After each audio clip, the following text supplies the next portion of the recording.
Sid Vicious was accused of his girlfriend Nancy Spungen's murder, yet it was never proven.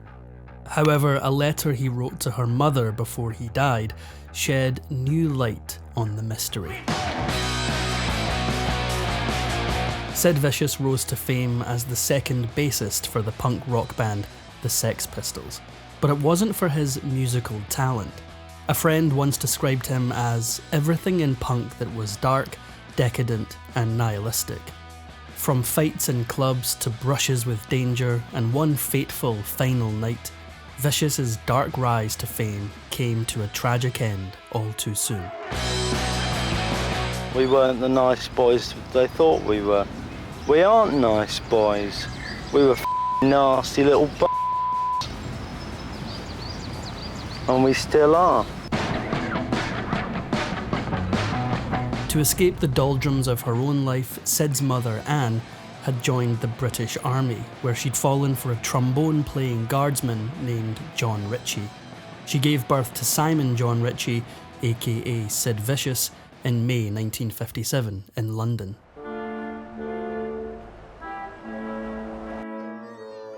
Shortly after, Sid's father walked out on the family. Without any support, his mother had to scrape by however she could. Later, she married a man named Christopher Beverley, hoping to provide a stable father figure for her now 8-year-old son. But 6 months later, he died of kidney failure. Once again, Sid was without a father. By 1973, Sid's mother had fallen into addiction.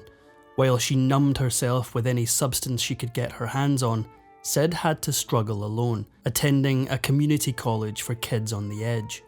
There, he made a desperate confession to a school counsellor. He admitted he was struggling, and he was scared he might act on it. There was no one to answer his heartbreaking cry for help, least of all his mother. That same year, in the throes of her addiction, Anne kicked 16-year-old Sid out of their house. She reportedly said, "It's either you or me, and it's not going to be me." When he told her that he had nowhere else to go, she replied, "I don't care."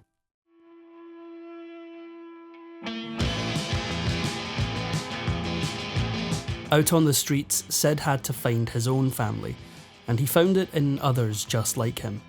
He started hanging out with fellow Kingsway College student John Lydon, who in turn introduced him to John Gray and John Wardle.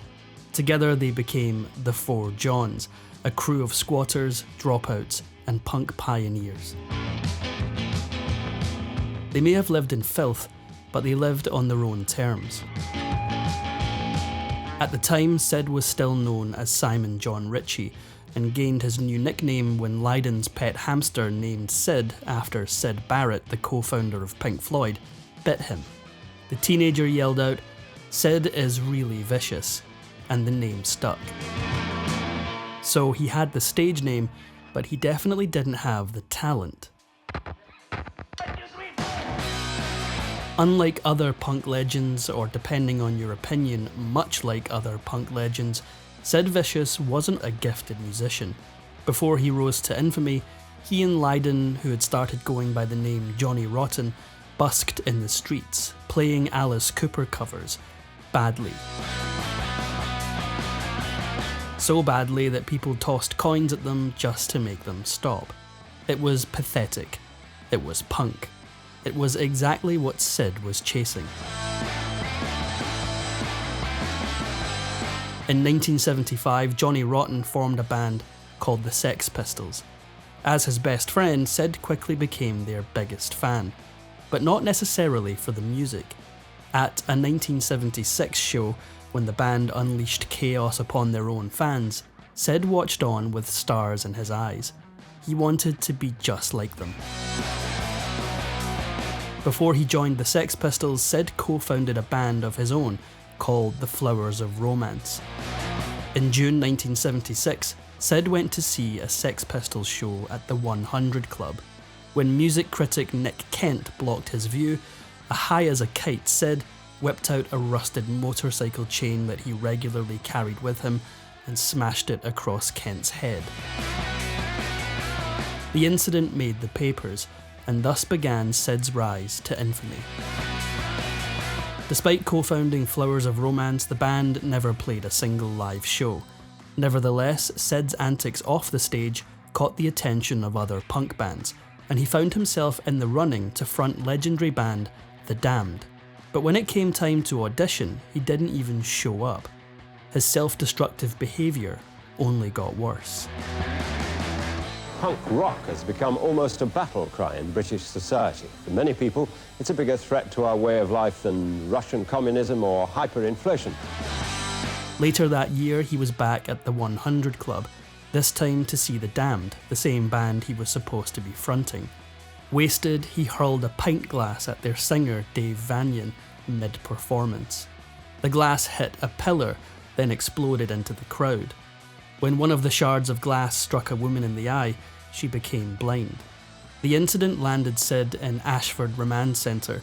This incident only made him even more of a punk rock legend in the making. In February 1977, the Sex Pistols manager Malcolm McLaren tossed out their bassist, Glenn Matlock. According to McLaren, Matlock liked the Beatles too much. They had their eye on someone who was truly punk rock.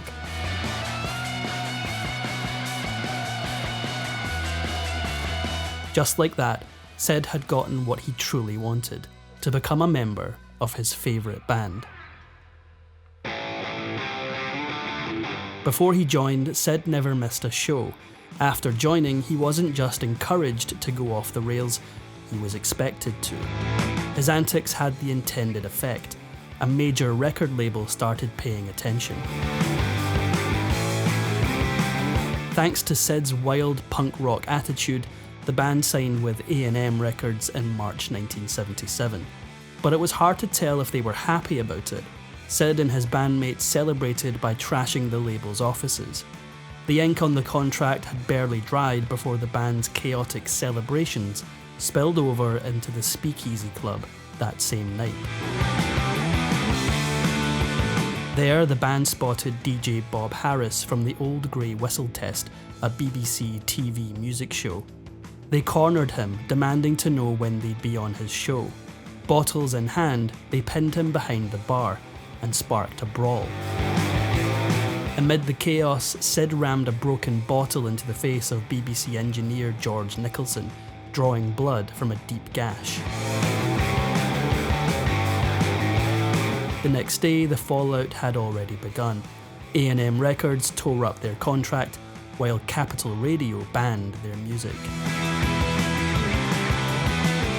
Sid played his first gig with his new band on April 3rd, 1977, at the Screen on the Green. It wasn't exactly a triumphant debut. He had virtually no experience as a bassist, so when it came time to record the band's debut album, Nevermind the Bollocks, Steve Jones had to step in. As the rest of the band worked on perfecting their sound in the studio, Sid was holed up in a hospital bed with hepatitis, likely the result of his intravenous substance use.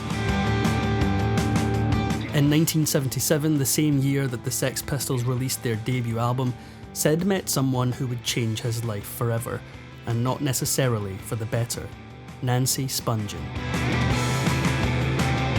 An American expat with a reputation for trouble, Spungen latched onto the London punk scene and quickly became Sid's other half, his much worse half.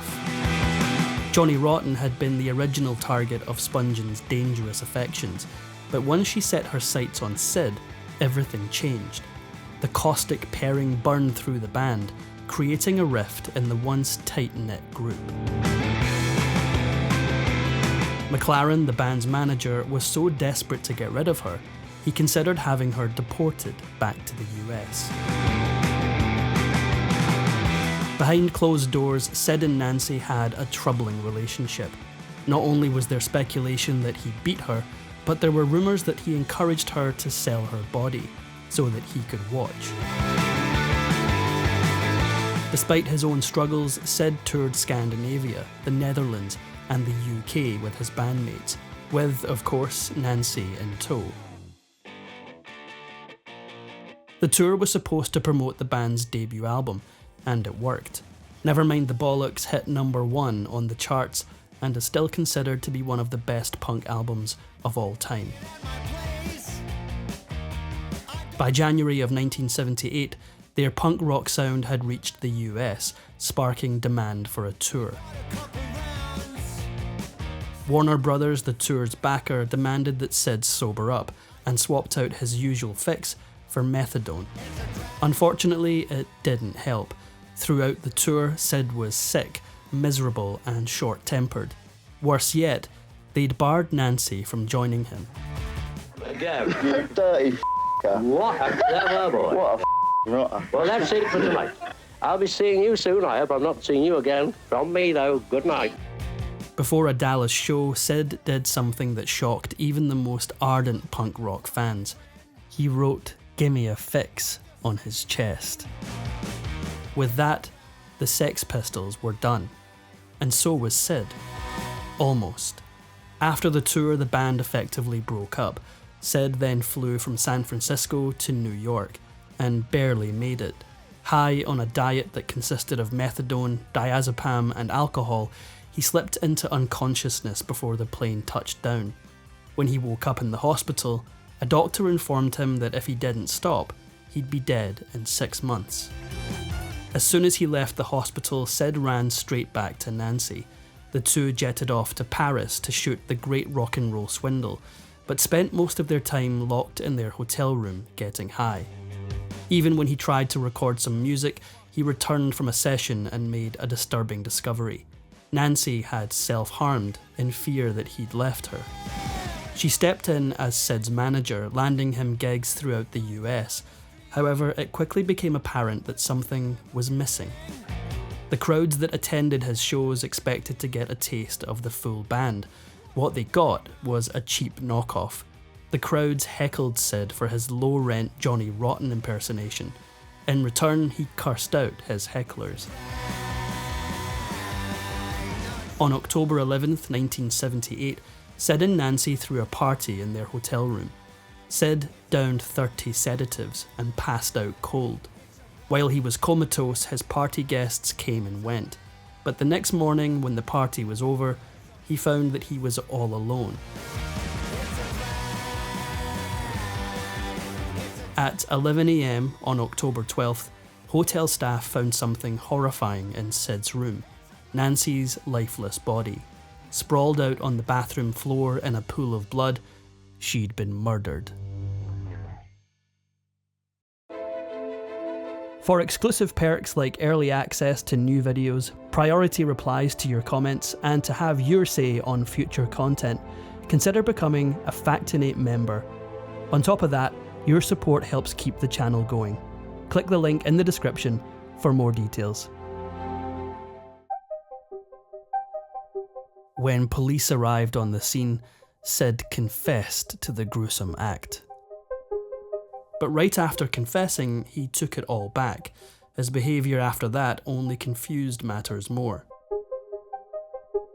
After his confession, authorities decided to bring charges against him, but in his official statement he gave conflicting accounts of events. On the one hand, he said that he and Nancy had a fight. He also said that he remembered nothing at all. Then he claimed that Nancy had simply fallen on the knife. Guilty or not, one thing was clear: he was not a reliable source. With his music career and innocence hanging in the balance, Virgin Records footed the $50,000 bail on the conditions that he had to stay in New York, check in with the police daily, and show up at his methadone clinic. In the meantime, he returned to the Chelsea Hotel with the Pistols' manager Malcolm McLaren and, fatefully, his mother. McLaren didn't believe for 1 second that Sid did it. While he believed that Sid could harm himself, he didn't believe he was capable of taking someone else's life. And with so many people going in and out of the room that night, anyone could have done the deed. At the behest of his lawyer, he met with a forensic psychiatrist who said that Sid seemed somewhat detached from reality. His final analysis: do not leave Sid unattended. It was a warning that came too late. Only hours after his meeting with the psychiatrist, Sid had hurt himself. As authorities and medics arrived, he tried to flee through a window. Thankfully, the psychiatrist blocked him before he could leap to his doom. After a much-needed stay in a psychiatric facility, Sid returned to the Chelsea Hotel in late November of 1978.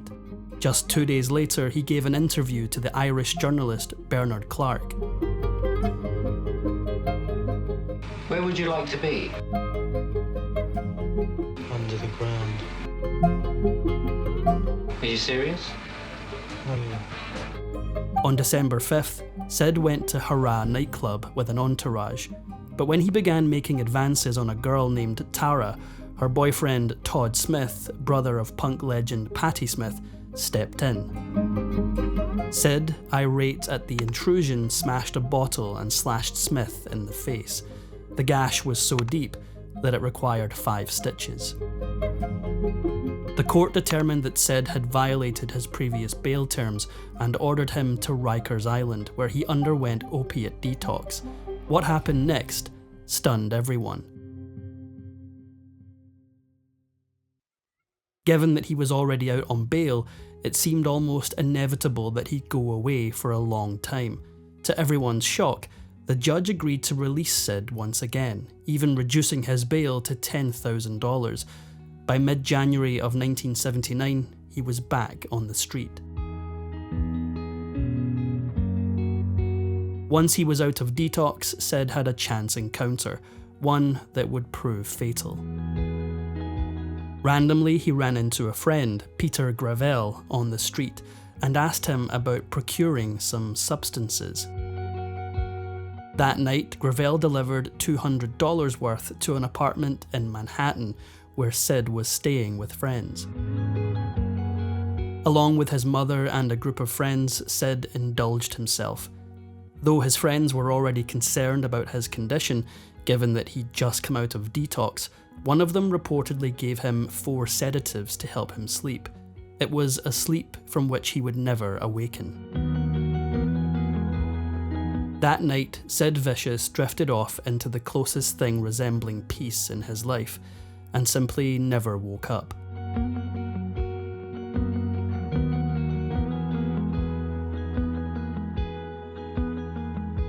The next morning, coming down from a high herself, his mother discovered his lifeless body under the blankets she had draped him in. He was 21 years old.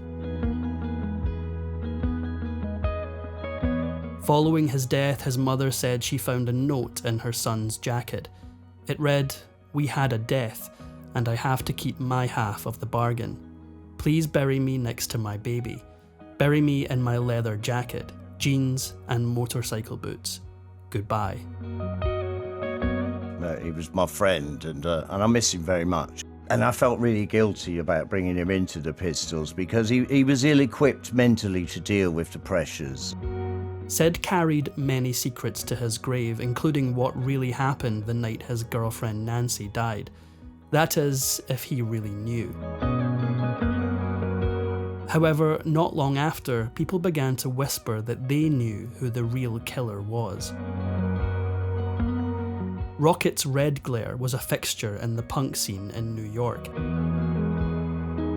Not only had he been the one to bring Sid sedatives on the night of Nancy's death, many began to claim that he'd been the one to kill her. Though he publicly denied involvement, many in the New York scene claimed that he'd confessed to them.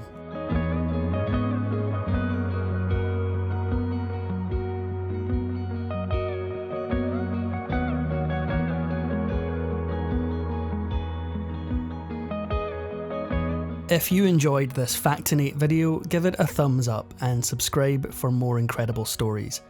If you want a say in who we cover next, join our membership program through the link in the description for exclusive perks. Your support means everything to us. Thanks for watching, and we'll see you in the next one.